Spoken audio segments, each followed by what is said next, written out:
사도신경으로 우리의 신앙을 다 함께 고백합니다. 나는 전능하신 아버지 하나님, 천지의 창조주를 믿습니다. 나는 그의 유일하신 아들, 우리 주 예수 그리스도를 믿습니다. 그는 성령으로 잉태되어 동정녀 마리아에게서 나시고 본디오 빌라도에게 고난을 받으사 십자가에 못 박혀 죽으시고 장사된 지 사흘 만에 죽은 자 가운데서 다시 살아나셨으며 하늘에 오르시어 전능하신 아버지 하나님 우편에 앉아 계시다가 거기로부터 살아있는 자와 죽은 자를 심판하러 오십니다. 나는 성령을 믿으며 거룩한 공교회와 성도의 교제와 죄를 용서받는 것과 몸의 부활과 영생을 믿습니다. 아멘. 오늘 우리에게 주신 하나님 말씀은 창세기 20장 1절에서 7절 말씀입니다. 구약성경 창세기 20장 1절에서 7절 말씀입니다. 아브라함이 거기서 네게브 땅으로 옮겨가 가데스와 술 사이 그랄에 거류하며 그의 아내 사라를 자기 누이라 하였으므로 그랄 왕 아비멜렉이 사람을 보내어 사라를 데려갔더니 그 밤에 하나님이 아비멜렉에게 현몽하시고 그에게 이르시되 내가 데려간 이 여인으로 말미암아 내가 죽으리니 그는 남편이 있는 여자임이라. 아비멜렉이 그 여인을 가까이 하지 아니하였으므로 그가 대답하되 주여 주께서 의로운 백성도 멸하시나이까. 그가 나에게 이는 내 누이라고 하지 아니하였나이까. 그 여인도 그는 내 오라비라 하였사오니 나는 온전한 마음과 깨끗한 손으로 이렇게 하였나이다. 하나님이 꿈에 또 그에게 이르시되 내가 온전한 마음으로 이렇게 한 줄을 나도 알았으므로 너를 막아 내게 범죄하지 아니하게 하였나니 여인에게 가까이 하지 못하게 함이 이 때문이니라. 이제 그 사람의 아내를 돌려보내라. 그는 선지자라. 그가 너를 위하여 기도하리니 네가 살려니와 내가 돌려보내지 아니하면 너와 내게 속한 자가 다 반드시 죽을 줄 알지니라.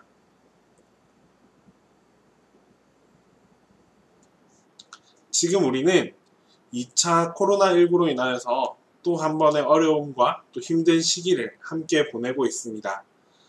여러분, 코로나를 우리가 한참 겪게 되었을 때 이 팬데믹이라는 용어가 우리에게 쉽게 이렇게 자주 접할 수 있는 그런 단어가 되었는데 이 팬데믹이라는 단어의 뜻이 무엇인 줄 혹시 아십니까? 팬데믹이란 그리스어로 팬, 앞에 있는 PAM, 팬은 모든을 의미하고 데믹이라는 뜻은 사람을 의미합니다. 즉 이 팬데믹이란 감염병이 인류 전체 너나 할 것 없이 온 세계의 사람들에게 모두 다 전파될 수 있는 그런 상황을 의미하는 단어가 바로 팬데믹입니다. 우리는 이 팬데믹 시대에 살고 있으면서 이 감염병, 코로나19를 피하기 위해서 여러 가지 방책을 강구하고 또 백신을 개발하기 위해서 이렇게 노력하고 있는 그런 시기를 보내고 있지만 사실 아직까지는 그렇게 뚜렷한 대응책이라는 것이 나타나지 않고 있는 그런 상황입니다. 여전히 우리는 마스크 안에 살 수밖에 없는 상황이 있고 또 학교도 비대면으로 이렇게 수업을 들을 수밖에 없는 그런 처지에 놓여 있습니다. 그런데 여러분, 이 팬데믹 공포 속에서 우리가 진짜 두려움을 느끼고 있는 것은 과연 무엇일까요? 우리는 이 코로나19로 인해서 그냥 코로나19라는 감염병 자체도 매우 두려워 떨고 있지만 이 감염병 이후에 또 다른 두려움에 쌓여서 힘든 시기를 보내고 있습니다. 차라리 눈앞에 나타나는 어떤 뚜렷한 그런 공포가 있다면 피할 수라도 있지만 이 감염병, 코로나 같은 경우에는 우리가 직접 볼 수도 없고 그걸 우리가 알아차릴 수도 없고 그저 내가 이 감염병에 걸리지 않을까 하는 이런 막연한 두려움에 이 시기를 보낼 수밖에 없는 그런 현실 속에 놓여 있습니다. 그러나 이 코로나19가 주는 감염병, 이 감염병이 주는 두려움은 그저 질병에 대한 두려움만은 아닌 것 같습니다. 이제 이 두려움은 더 한 차원 더 넘어서서 코로나로 인해서 내가 이런 피해를 보면 어떡하지? 코로나로 인해서 입시 계획에 차질이 있으면 어떡하지? 취업 계획에, 취업 일정에 차질이 있으면 어떡하지?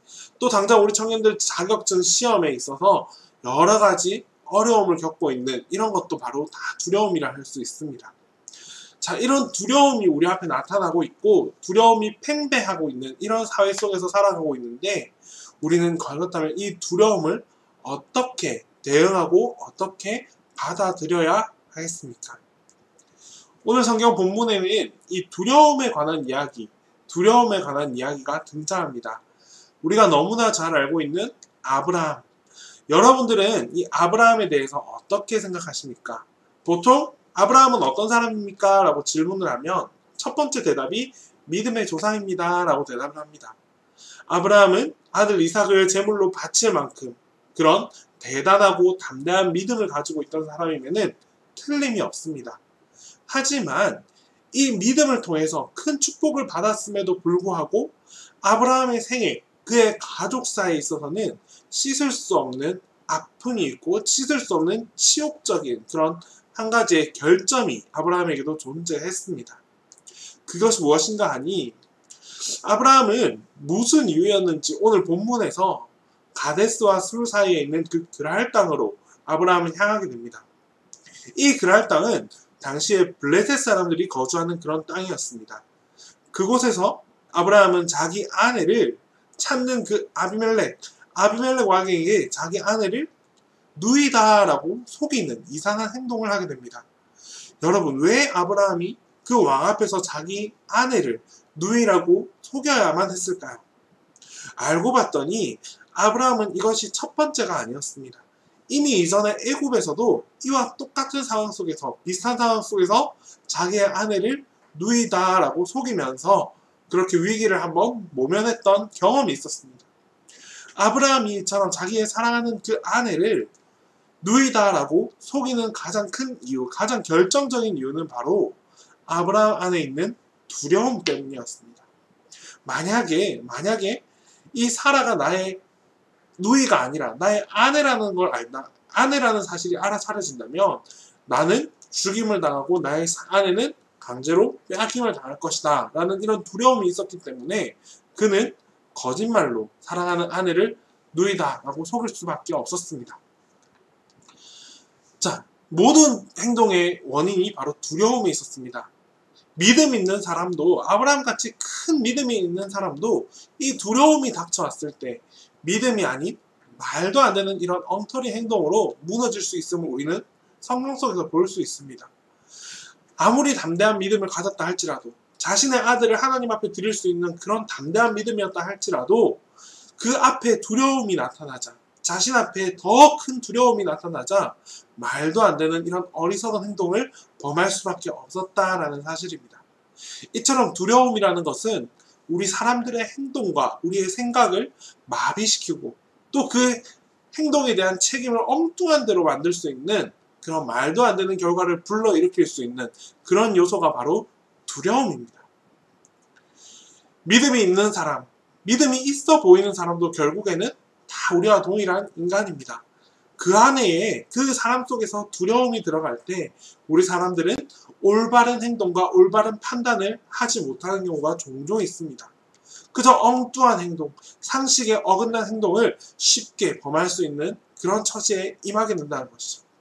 아주 작은 두려움을 하나, 둘, 셋 이렇게 두려움이 점점 쌓이다 보면 그 두려움에 사로잡혀서 아무런 행동도 할 수 없고 설사 행동한다 할지라도 그 행동이 올바른 판단을 하지 못하는 경우가 우리 앞에 종종 나타납니다. 오늘 본문에서 요한 1서 4장 18절 말씀에 이런 말씀을 하고 있습니다. 사랑 안에 두려움이 없고 온전한 사랑이 두려움을 내어 쫓나니 두려움에는 형벌이 있으리라. 두려워하는 자는 사랑 안에서 온전히 이루지 못하리라. 오늘 이 말씀에서는 두려움에 대해서 아주 신랄한 그런 공격이 담긴 말씀입니다.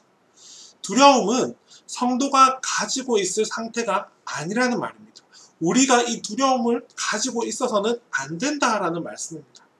두려움이 다가오면 우리의 마음과 우리의 행동이 무너지기 때문에 이 두려움이 올 때 우리는 거기에 대해서 올바른 대처와 대응을 할 수 있어야 한다라고 말씀하고 있습니다. 여러분, 마음이 흔들리기 시작한다면 모든 행동과 모든 삶의 방향이 흔들릴 수밖에 없습니다. 때문에 우리는 이 올바른 두려움에 대응하기 위해서, 두려움에 대해서 올바로 대처하기 위해서 신앙을 간직할 수 있어야 합니다. 자, 그렇다면 신앙생활, 올바른 신앙생활은 과연 무엇이겠습니까? 우리는 이 두려움을 극복하기 위해서 신앙을 붙잡아야 하는데 우리가 생각하는 그 신앙은 과연 어떤 모습입니까? 그저 기도하고 그저 말씀만 열심히 읽는다고 해서 완벽한 신앙생활이라고 말할 수 있을까요? 결코 기도와 말씀만으로 해결될 수는 없습니다. 기도와 말씀은 우리 신앙인의 아주 기본입니다. 기초가 되고 기본이 됩니다. 때문에 진짜 신앙생활을 하기 위해서는 이 기도와 말씀을 통해 얻은 것을 우리의 삶으로 연결시킬 수 있어야 합니다.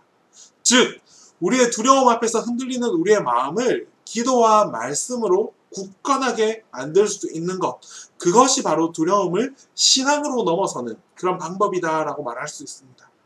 여러분, 우리의 마음은 단단해져야 합니다. 두려움 앞에서 더욱더 굳건해져야 합니다. 앞선 사람일수록 조롱을 많이 듣습니다.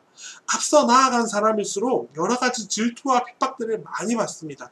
이때 우리가 이 모든 것을 견디기 위해서는 우리의 마음속에 굳건한 마음이 필요합니다. 기도와 말씀으로 여러분들의 마음을 항상 강건하게 세워나가십시오. 우리가 굳건해지고 우리가 단단해질 때 우리로부터 공격해오는 그 두려움도 그 범위를 점점 줄어들 수밖에 없습니다.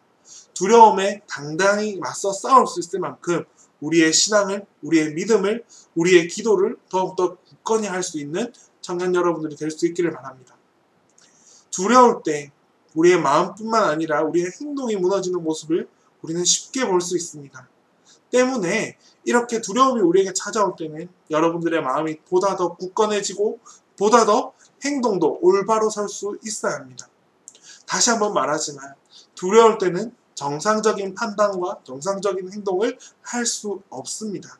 때문에 차라리 걱정이 있고 근심이 있고 고민이 있고 이 두려움이 있을 때에는 어떤 결정을 내리려 하기보다는 그저 묵묵히 기도할 수 있어야 합니다. 우리가 막 흥분될 때는 결정하거나 행동할 때가 아니라 바로 기도할 때라는 사실을 잊지 말아야 합니다.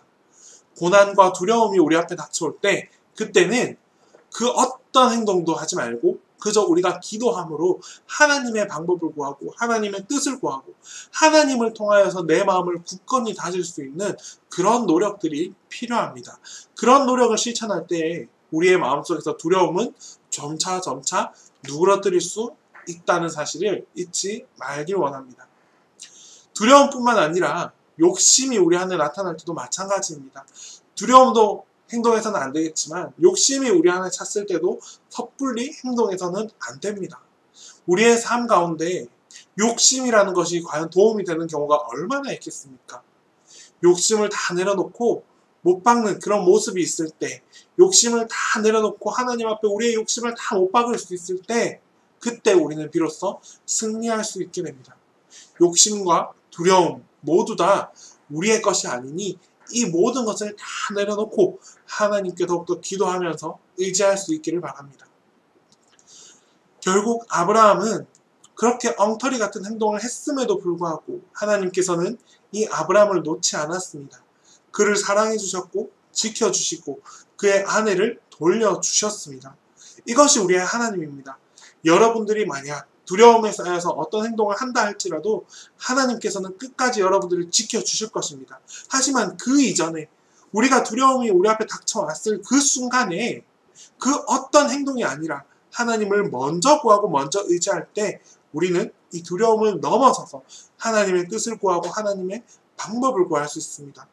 사고를 치고 나서 그걸 수습하는 하나님이 아니라 우리가 사고를 치기 이전에 하나님의 뜻을 먼저 구해서 더욱더 성숙한 모습으로 이 어려움과 이 두려움을 넘어서는 것, 이것이 바로 이 시대의 청년들 여러분들에게 이 두려움을 극복할 수 있는 가장 최선의 방법이다 라는 사실을 꼭 기억해야만 합니다. 여러분, 아브라함에게 보여주었던 이 메시지에는 하나님께서 끝까지 우리의 성도들을 붙들어 주시고 구원의 길로 이끌어 주신다라는 말씀을 담고 있습니다. 하지만 이러한 과정을 통해서 주변 사람들에게 때로는 부끄러운 모습을 보일 수도 있고, 또 주변 사람들에게 우리는 어려움을 줄 수도 있습니다. 두려움 때문에 행동하는 나의 그 거짓된 모습, 나의 잘못된 행동을 통해서 우리는 주변인들에게 오히려 폐를 끼칠 수 있습니다. 그렇기 때문에 우리는 이 두려움을 담대하게 하나님의 방법으로 극복해 나아갑시다. 하나님께서 원하시고 하나님께서 도우시는 그 방법을 선택할 수 있는 우리 청년들이 다 될 수 있기를 간절히 소망합니다. 기도합시다. 여러분들 기도만이 우리에게 힘이 되시고 우리에게 능력이 되시고 우리의 모든 두려움을 다 이겨주시는 하나님과 함께 할 수 있는 그 유일한 방법입니다. 지금도 여러분 앞에 다가오는 그 두려움이 있다면 이 시간 하나님께 기도하며 나아갑시다. 내 모든 두려움을 주님 앞에 다 내려놓고, 하나님, 나의 상황을 잘 아시고 나의 처지를 다 아시는 하나님께서 하나님의 방법대로 나를 인도해 주시옵소서라고 기도하며 나아갈 때에 하나님께서 여러분들을 끝까지 지키시고 붙들어 주시고 힘과 능력을 더해 주실 것입니다. 기도하겠습니다. 이 시간 기도할 때에는 먼저 여러분들 앞에 있는 그 모든 두려움을 하나님 앞에 다 내어놓을 수 있는 그런 기도를 드리겠습니다. 하나님, 내 상황과 내 처지를 하나님 나보다 더 잘 아시오니 하나님께서 나의 모든 두려움을 해결해 주시옵소서. 하나님께서 힘을 주시고 능력을 주시고 우리의 필요에 따라서 필요를 채워주시는 그 하나님을 내가 확증할 수 있도록 하나님 함께 해달라고 기도하겠습니다. 그리고 더 나아가서 모든 두려움 앞에 하나님을 먼저 구함으로 온전한 신앙, 올바른 신앙으로 하나님 앞에 나아갈 수 있는 그런 우리 청년들이 되게 해달라고 이 시간 함께 기도하며 나아가겠습니다. 기도드립니다.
사랑의 하나님 아버지 감사합니다. 우리 청년들에게 많은 두려움이 있을 줄 압니다. 하지만 이 두려움은 하나님께서 우리에게 주시는 마음이 아닌 줄 압니다. 하나님, 우리가 이 두려움을 마주할 때에 하나님을 간구하고 하나님의 힘과 하나님의 능력을 간구함으로 모든 두려움을 굳건한 믿음으로 승리하며 나아갈 수 있는 우리 청년들이 다 되게 하여 주시옵소서. 하나님을 통하여서 강한 믿음, 강한 담대한 그런 믿음을 얻을 수 있는 우리 청년들의 삶을 지켜주시고 보호하여 주시고 인도하여 주시옵소서. 예수님의 이름으로 기도드립니다. 주님께서 가르쳐 주신 기도 함께 드리겠습니다. 하늘에 계신 우리 아버지, 아버지의 이름을 거룩하게 하시며 아버지의 나라가 오게 하시며 아버지의 뜻이 하늘에서와 같이 땅에서도 이루어지게 하소서. 오늘 우리에게 일용할 양식을 주시고 우리가 우리에게 잘못한 사람을 용서하여 준 것 같이 우리 죄를 용서하여 주시고 우리를 시험에 빠지지 않게 하시고 악에서 구하소서. 나라와 권능과 영광이 영원히 아버지의 것입니다. 아멘.